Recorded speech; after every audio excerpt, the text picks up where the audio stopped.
તો મિત્રો આજે તમે ટેલિગ્રામ ગ્રુપમાં જોયો હશે ઝીરો ટ્રેડ એક્ઝેક્ટ જે છે 1.49થી પ્રીમિયમ 40થી સીધું 140 વયું ગયું હતું. આપણે જોઈ શકો છો અહીંયા તમે ગ્રુપની અંદર આપણે અપડેટ આપેલું હતું ઝીરો ટ્રેડનું કે ભાઈ આની અંદર નાની ક્વોન્ટિટીની અંદર કામ કરી શકાય છે.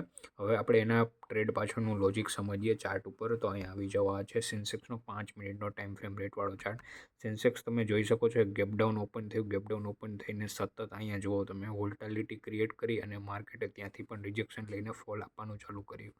પછી તે ઓલમોસ્ટ સાઇડવેઝ હતું, બપોર સુધી સાઇડવેઝ રહી અને તમે અહીંયા જોઈ શકો છો એક અહીંયા ઇમ્પોર્ટન્ટ સ્વિંગ હતો, એને અહીંયા માર્કેટે બ્રેક કર્યો અને આ રેડ કેન્ડલના કન્ફર્મેશન પર આપણે અહીંયા જે છે પુટ સાઇડ ઉપર એન્ટ્રી પ્લાન કરી. 40વાળું પ્રીમિયમ લગભગ તમે અહીંયા જોઈ શકો છો 140-155 પ્લસ થઈ ગયું હતું બંધ થતાની સાથે જ.